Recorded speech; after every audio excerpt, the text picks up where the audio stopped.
이번 시간에는 우리 556페이지 증여资산 가액계산하고 이제 증여 추정, 증여 의제 부분부터 보도록 할게요.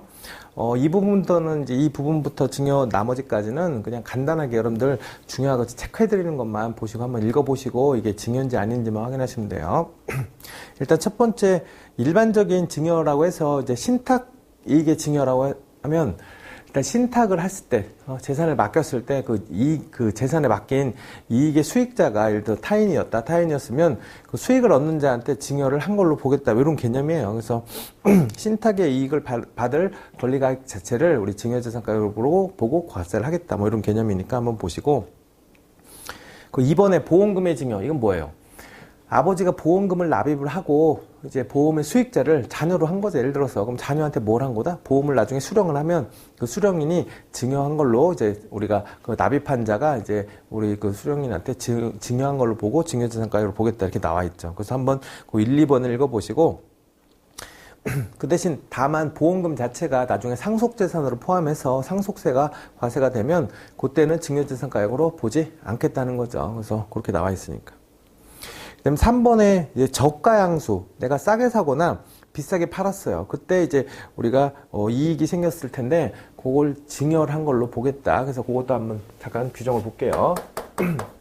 이제 고가 양도하고 저가 양수가 일어났을 때 첫 번째 이제 특수관계인에서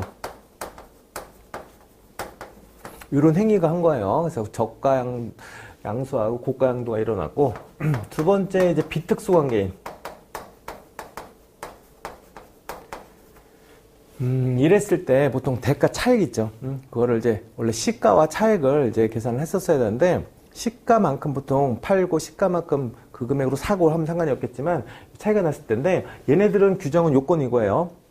일단 3억 원이 넘어가면 무조건 이제 과세를 시키겠다는 거고, 그 다음에 3억 원이 넘어가거나 아니면 시가와 차이가 30%가 넘어가면, 얘네 같은 경우는 30%가 넘어가야 돼요. 시가 차이와. 그래서 차이가 30%가 안 되면 과세를 안 해요, 이쪽은. 근데 여기는 과세를 하는 건데, 얼마큼 과세할 거냐면, 그 차액에다가 얘네들은 이제 두 가지 중에 작은 거예요. 3억하고 시가의 30% 중에 작은 금액을 뺀 금액을 과세시키겠다. 특수관계인 거래에서는. 그 대신 얘네는 이제 차액에서 무조건 3억 원만 이제 이렇게 차감할 건데, 요건 자체는 제가 쓰진 않았지만 그 요건은 제가 우선 한번 볼까요? 예를 들어서 20억짜리 거기 보시면 이제 요 내용을 시가가 20억짜리를 15억에 우리가 뭐 양수 했을 때, 양수라는 건 뭐 싸게 산 거죠. 그래서 저가 양수 했을 때 어떻게 할 거냐. 그러면 예를 들어서 이제 시가가 20억이잖아요. 그럼 시가 20억을 30% 한번 계산해 볼까요? 30%니까 2, 3, 6억이잖아요. 6억. 얘 같은 경우는 일단 시가의 30% 차이가 나거나 아니면 3억 원은 차이가 나야 되는데, 지금 일단 시가의 30%는 5억밖에 안 났으니까 차이가 30%가 안 난 거죠. 차이는 5억이니까. 그래서 얘네 같은 경우는 이제 30%는 차이는 안 나지만 또 뭐가 기준이 있어요? 3억 기준이 있으니까 3억은 넘었잖아요, 6억이. 그러면 얘네들은 과세를 한다는 거예요. 그래서 차액이 지금 5억인데 그 중에 3억과 시가액이 30%는 6억이니까 지금 여기서 얼마 빼는 거야? 3억만큼 뺀 2억만큼은 지금 과세가 된다는 소리예요, 지금. 근데 얘는 뭐예요? 차액이 지금 5억인데 지금 3억 원만 빼서 2억을 과세할 거냐? 얘네들은 요건 자체가 뭐예요? 시가의 30% 차이가 나야 돼요. 시가의 30% 차이가 안 났죠. 그 얘네 같은 경우는 아예 과세 대상 자체가 아닌 거죠, 지금 상황이. 이 케이스가. 그래서 지금 이렇게 잘 확인하셔서 요건하고 같이, 요건은 거기 써 있으니까 557페이지에 써 있으니까 그 내용으로 보고. 근데 뭐 이거를 계산할 건 아니니까 여러분들이 한번 간단히 보시면 돼요.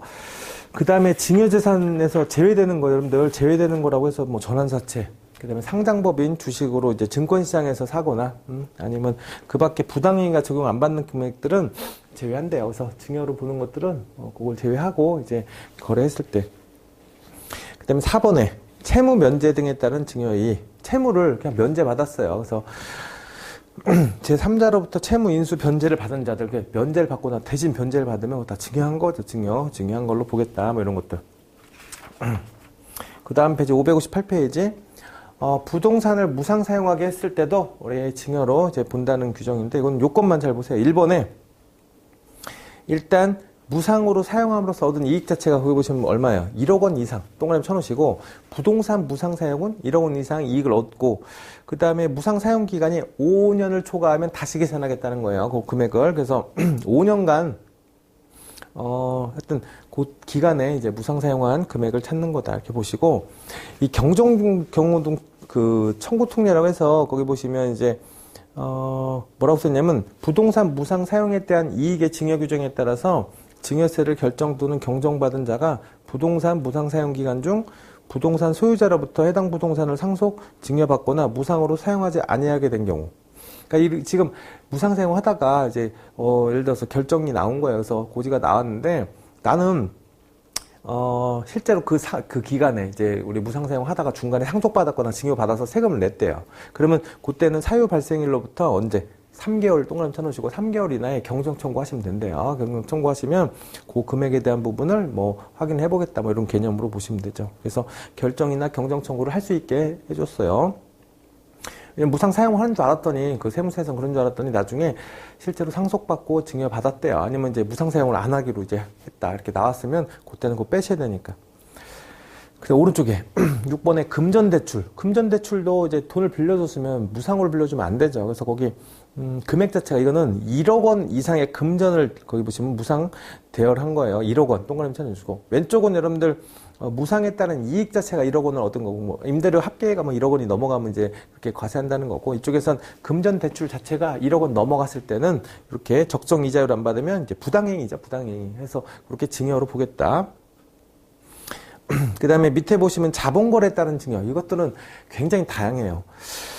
합병해서 이익이 증여되거나, 그 다음 페이지 보시면 뭐 합병에 따른 상장을 해서 이익 증여가 됐거나, 그것도 여러분들 체크만 해놓으시면 얘네들은 그냥 기간만 잘 보시면 되는데, 560페이지에 그 1번 개요 밑에 네 번째 줄 보시면, 주식의 증여 일 등으로부터 5년 이내에 그게 합병을 해서 이제 그 얻은 이익을 이제 얻었을 때 그때 뭐 30% 이상이거나 3억 원 이상이라고 써있죠. 그래서 5년 이내에요. 그래서 5년 이내에 30% 3억 원 이상을 합병을 통해 이익을 얻으면 그걸 증여한 걸로 보겠다고 해서 정상 기준일 자체를 언제 그걸 볼 거냐 그 시점을 합병일로부터 3개월 되는 날 3개월. 그래서 앞에도 지금 경정 청구 3개월이죠. 그다음에 5년 무상 사용한 부동산처럼 얘도 5년 3개월 이렇게 외우셔놓으면 돼. 요거만. 그래서 얘네들 자세한 내용은 여러분들 이건 좀 복잡하니까 계산이나 이런 거 복잡하니까 그러니까 합병을 통해서 이익을 이제 증여받아도 우리가 과세를 하는구나 이렇게 아시면 될 것 같아요. 그 다음에 이제 오른쪽에 있는 증여 추정하고 지금 증여 의제 이 두 가지가 남았는데 여러분들 증여 추정, 증여 의제는 이제 이것도 시험에 증여 의제는 나왔어요. 한번 나왔으니까 증여 추정 위주로 해서 보시던지 하여튼 두 가지를 좀 볼 테니까 먼저 추정부터 나왔으니까 예를 들어서 추정이란 말은 뭐예요? 반증이 있을 때 여러분들 이제 반증이 있으면 나 이거 아니다라고 하면 납세 의무를 이제 지우지 않겠다는 거예요. 그래서 일단 반증이 있는지는 보셔야 돼. 그래서 첫 번째 이제 나온 게 뭐냐면 배우자 등에게 양도한 재산 증여 추정이라고 해서 첫 번째 배우자나 직계 존비속도 있어요. 직계 존비속 등에게 양도 시 증여 추정. 이게 지금 배우자에게 만약에 양도를 했다. 양도를 하면 양도소득세 과세를 대야 되는데 이걸 양도를 증여로 보겠다는 거예요. 그래서 일단 첫 번째 직접 양도예요. 직접 양도인데 A가 직접 양도를 이제 B한테 했어요. 근데 B가 누구냐면 B가 배우자 직계 존비속이에요. 그래서 이렇게 됐으면 얘네들은 증여한 것으로 먹어보겠다? 일단 추정하겠다는 거야. 근데 반증을 이제 하시는 거죠. 우리 실제로 양도한 거 맞다. 실제 대금도 주고받고 그 대금을 실제로 어디서 이제 자금을 갖고 온 다음에 거기서 이제 서로가 양도했는지 그걸 증명하시면 그걸 인정받아요. 그래서 인정받으니까 못했을 때 증여를 보겠다는 거죠. 못했을 때. 그래서 그런 게 하나 있고 두 번째 우회양도예요. 이거 보시면 여러분들 양도소득세에서 우리 우회양도, 배우자 등 이월과세 그게 있었죠. 그래서 그거랑 같이 맞물려서 한번 보셔야 돼. 그래서 요거는 일단 A라는 자가 특수관계인한테 먼저 뭘 할 거냐면 양도를 이렇게 할 거예요. 양도를. 양도를 해서 양도세를 뭐 1이라고 할까요? 1을 양도세를 냈어요. 그래서 1을 했고, 일단 거기 보시면 이제 배우자랑 이게 지금 우린 여기를 얘기하는 거예요. 지금 요 특수관계인이 배우자 등에게, 배우자 등이라는 거는 얘 배우자 직계 좀비 소개예요. 재차 양도하는 거야. 재차 양도. 양도라는데 기간이 여러분들 여기 3년이에요. 3년. 우리가 양도세에서는 여러분들 증여하고 증여일로부터 몇 년 양도해야 돼? 5년 이내 양도를 하셔야지. 그때는 이제 우회양도나 이제 이월과세 규정이 있었는데, 이렇게 재차 양도에서 소득세가 양도세죠. 2번이 나왔을 때 그게 이때 실제로 재차 양도할 당시, 이때 당시에요. 그때 증여세를 계산해 보는 거야. 이렇게 증여세를 이제 계산했을 때, 이 재차 양도 당시 증여세를 했을 때 3번이 1번과 2번보다, 그러니까 실제 증여세로 나가는 게 더 뭐 할 때, 클 때, 이제 요 클 때는 우리 뭐 한 걸로 보겠다? 요 때를 이제 우리가 증여한 걸로 보겠다는 거예요. 그래서 요거를 증여한 걸로 보겠다는 거니까 하여튼 양도한 걸 보지 않고 증여한 걸로 보겠다. 그래서 그게 우회양도로 돼 있어요. 그래서 561페이지 보시면 직접 증여해도 증여한 걸로 추정. 이렇게 해서 양도에도 요거를 증여한 걸로, 직접 증여한 걸로 이제 보겠다고 해서 요걸 하실 때 이제 하여튼 뭐 우리가 양도세랑 구분해서 보시긴 하셔야 되는데, 왜 양도에 따른 우리가 증여 추정이니까 반증을 하시면 이제 그때는 어떻게 하겠다는 거예요. 그때는 이제 아니면 당연히 이쪽이 더 크다라고 하면 그냥 둘 다 양도로 보겠다는 거예요. 그래서 그렇게 보시면 되고, 561페이지 보시면 증여 추정 배제라고 해서 여러분들 요것도 암기는 좀 하셔야 돼. 이 증여 추정이 일어났는데 이걸 증여로 보겠다는 건데, 1번 경매 절차, 2번 파산 선고, 3번 공매, 경매, 공매, 파산 선고. 그 다음에 이제 증권시장을 통해서 유가증권 팔았어요. 증권시장에서 팔았어. 어쩔 수 없지. 그래서 유가증권 처분.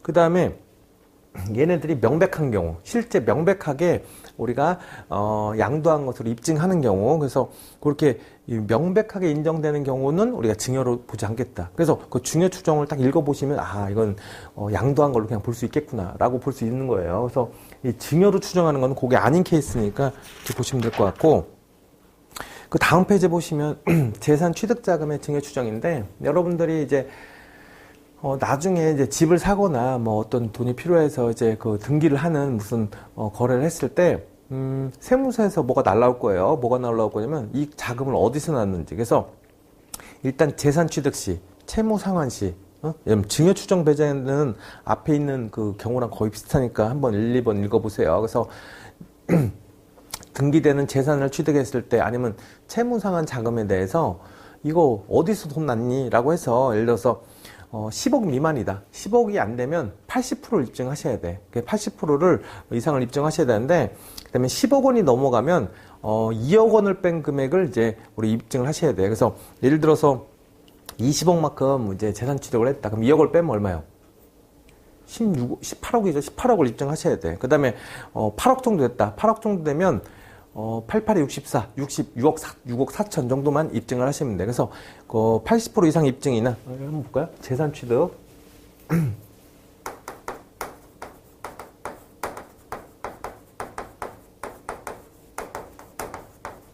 그러니까 재산 취득 자금도 이렇게 입증을 하셔야 된다는 건데, 일단 10억 미만이다. 10억 미만이면 80% 이상 입증을 하셔야 되고, 10억 이상인 이제 재산 취득이나 당연히 뭐가 포함돼요? 채무 상환도 포함돼요. 그래서 2억 원 이상을 뺀 금액을 입증을 하셔야지만 이거 증여를 안 받은 걸로 봐요. 그래서 이거 아닌 경우는 어디서 받았는지 소명을 나중에 하셔야 돼. 근데 여러분들 562페이지 보시면 증여 추정 배제 기준이라고 해서 국세청장이 인정하는 건데, 만약에 세대주이면서 30세가 넘거나 40세가 넘으면 금액이 좀 달라져요. 달라지니까 그건 따로 보시면 돼. 세대주일 때랑 일반적인 경우가 이제 이런 규정이니까.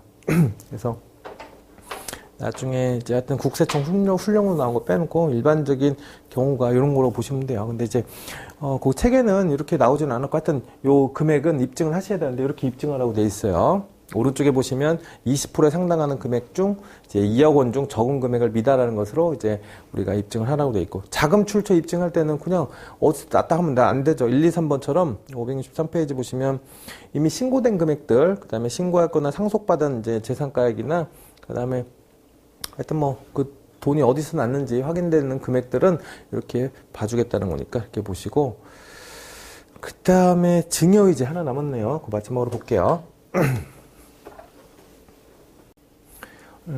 증여의제인데 이 의제라는 건 뭐예요? 의제라는 거는 반증을 허용하지 않겠다는 거예요. 그래서 얘네들은 이제 의제는 무조건 과세시키겠다 뭐 이런 개념으로 보시고, 첫 번째 명의신탁재산 증여의제. 그래서 예를 들어서 이것만 보시면 되는데, 명의신탁재산 증여의제라는 게 있어요. 그래서 이거 작년에 이제 우리가 시험에도 나왔으니까 뭐 7급, 9급에서 이제 확인해 보시면 되는데, 일단 증여자가 있어요. 또 보시면 증여자가 이제 명의신탁을 하는 거예요. 명의신탁. 명의신탁이라는 거는 이름을 이제 신탁회사의 이제 명의를 이제 예를 들어서 명의를 바꿔서 수중자에게 맡기는 거예요. 수중자 B죠.